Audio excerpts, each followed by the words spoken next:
Hello welcome to my channel sweet home simple life. అందరు బాగున్నారా? నేనైతే చాలా బాగున్నాను. సరే, ఈరోజు వీడియోలకైతే వెళ్ళిపోదాము. ఈరోజు వీడియో ఏంటంటే నా స్టైల్లో నేను ములక్కాయ కూర ఎట్లా చేస్తానది మీకు చూపిస్తాను. పప్పులో వేసుకోవచ్చు, సాంబార్లో వేసుకోవచ్చు, కానీ నేను టమాటాలో వేసి అయితే వండుతాను. మనకి కావాల్సిన ఇంగ్రీడియంట్స్ అయితే అవి టమాటా, ఆనియన్స్, పచ్చిమిర్చి, ములక్కాయలు అన్నమాట. లాస్ట్కి బాయిల్డ్ ఎగ్ ఉంటే బాయిల్డ్ ఎగ్ కూడా యాడ్ చేసుకోండి, చాలా బాగుంటుంది. One of my favourite curry అన్నమాట ఇది. ఫస్ట్ అయితే ఎప్పట్లాగానే ఒక ప్యాన్ తీసుకొని అందులో ఆయిల్ అయితే వేసేసి తాలింపు వేసుకొని మనం కట్ చేసుకున్న పచ్చిమిర్చి, ఆనియన్స్ అయితే వేసేసి ఫ్రై చేసుకోవాలి ఈవెన్గా. కరివేపాకు ఉంటే కరివేపాకు కూడా యాడ్ చేసుకోండి, ఫ్లేవర్ చాలా బాగుంటుంది. ప్రజెంట్ అయితే నా దగ్గర లేదు కాబట్టి నేనైతే వేయలేదు. ఆయిల్లో అయితే మంచిగా మగ్గనివ్వాలి, అవి మంచిగా ఫ్రై అయిపోవాలి. ఆలోపు మనమైతే టమాటాస్ అయితే కట్ చేసుకుని అయితే పెట్టేసుకుందాం. నా దగ్గర ఉన్న టమాటాలు అయితే చాలా పెద్దగా ఉన్నాయి, ఒక 4 or 5 తీసుకున్నా అంతే. అందరికైతే కర్రీ అయితే సరిపోతుంది. కట్ చేసుకుని అయితే పక్కకైతే పెట్టేసుకున్నా. ఆ తర్వాత ఆనియన్స్, పచ్చిమిర్చి మగ్గిపోయినాయో లేదో వాళ్ళు ఒకసారి చూసుకొని అయితే కలుపుకోవాలి.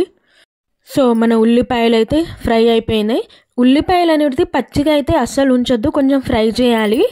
ఆ తర్వాత కట్ చేసిన ములక్కాయలు పొట్టు తీసేసిన తర్వాత అయితే శుభ్రంగా వాష్ చేసుకొని అయితే అందులో యాడ్ చేసుకోవాలి. ఆ ములక్కాయలు కూడా కాసేపు అయితే ఫ్రై చేసుకోవాలి, మంచిగా మగ్గిపోతే కొంచెం టేస్ట్ ఉంటుంది అన్నమాట ఆయిల్లో ఫ్రై అయితే. నాకైతే పప్పులో వేసిన ములక్కాయ కంటే ఇట్లా టమాటా ములక్కాయ అంటే ఇంకా చాలా ఇష్టం. చివర్లో బాయిల్డ్ ఎగ్ కూడా వేసుకోవచ్చు, అది మీ ఇష్టం. చూసారా, కొంచెం ములక్కాయ అయితే ఫ్రై అయిపోయింది. ఒక 5 minutes 7 minutes మగ్గనిస్తే చాలు, సిమ్ములో మంచిగా మగ్గిపోతాయి అవి. సరేలే, నా వీడియోస్ అయితే మీకు నచ్చుతున్నాయా లేదో అయితే కామెంట్ చేసి అయితే చెప్పండి. ఆ తర్వాత పసుపు అయితే యాడ్ చేసేసుకుందాం. పసుపు యాడ్ చేసుకున్న తర్వాత పచ్చివాసన పోయేదాకా అయితే ఉడికించుకోవాలి. ఒక 2 minutes ఉడికించుకున్న తర్వాత అందులోనే కారం కూడా యాడ్ చేసుకోవాలి. కారం కూడా అంతే, పచ్చివాసన పోయే వరకు అయితే ఫ్రై చేసుకోవాలి మంచిగా. మీ టేస్ట్కి తగినట్టయితే కారం అయితే యాడ్ చేసుకోండి.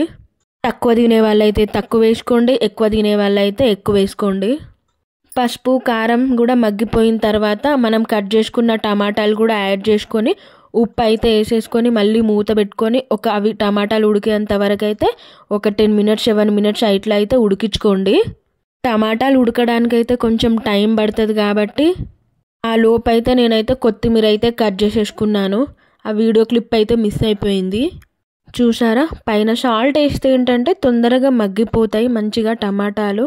ఆల్రెడీ నేను ఒకసారి మూత పెట్టయితే తీసేసాను. చూసారా, కొంచెం మగ్గిపోయినాయి, ఇంకొంచెం మగ్గిపోవాలి.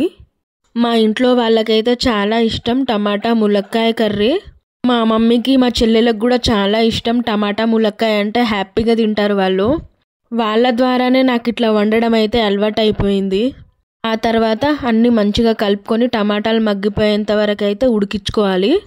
ఆ తర్వాత గ్రేవీ కోసం, అంటే అట్లా పొడి పొడిగా తినలేం కదా, గ్రేవీ కోసం అయితే మీకు ఎంత వాటర్ అయితే కావాలో అంత వాటర్ అయితే యాడ్ చేసుకోండి.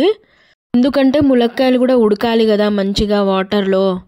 అవి ఉడికేంత వరకు అయితే ఉంచుకొని మీకు ఎంత గ్రేవీ కావాలో అంత గ్రేవీ అయితే చేసుకొని ఉడికించుకోండి. ఆ వాటర్ పోసిన తర్వాత కొంచెం ఉడకడం స్టార్ట్ అయిన తర్వాత పైన కొత్తిమీర, కొంచెం ధనియాల పౌడర్ లాంటిది ఏదైనా ఉంటే వేసుకోండి, టేస్ట్ అయితే చాలా బాగుంటుంది. చూసారా, నా కూరలో వాటర్ అయితే ఉడికిపోతున్నాయి మంచిగా. నేనైతే ఇప్పుడు కొత్తిమీర అండ్ మసాలా కూడా యాడ్ చేసేస్తాను. కొత్తిమీర మసాలా ఫ్లేవర్తోనైతే కూర చాలా బాగుంటుంది. మీకు నచ్చితే వేసుకోవచ్చు ధనియాల పౌడర్, లేదంటే లేదు, కానీ వేసుకుంటేనే కొంచెం టేస్ట్ అయితే మంచిగా ఉంటుంది. ప్లీజ్ నా ఛానల్ని కొత్త వాళ్ళైతే ఎవరైతే చూస్తున్నారో ప్లీజ్ సబ్స్క్రైబ్ అయితే చేసుకోండి. ఇంకా ముందు మంచి వీడియోస్ అయితే రాబోతున్నాయి. అక్కడ స్మెల్ అయితే సూపర్ వస్తుంది, అదిరిపోతుంది. నాకైతే బాగా నచ్చింది. అన్నంలోకి అయినా రోటీలోకి అయినా చాలా బాగుంటుంది. చూసారా, మన గుమగుమలాడే టమాటా ములక్కాయ అయితే రెడీ అయిపోయింది. అంతే, ఇంకేముంది, వడ్డించుకొని తినేయడమే. మీరు ఎప్పుడైనా చేసుకున్నారా, లేకపోతే పప్పులో వేసుకుంటారా, టమాటాలో వేసి వండుకుంటారా? నాకైతే తప్పకుండా కామెంట్ చేయండి. సరే, ఈ వీడియో అయితే ఇంతటితో అయిపోయింది. మరి thanks for watching. Please subscribe. Bye bye.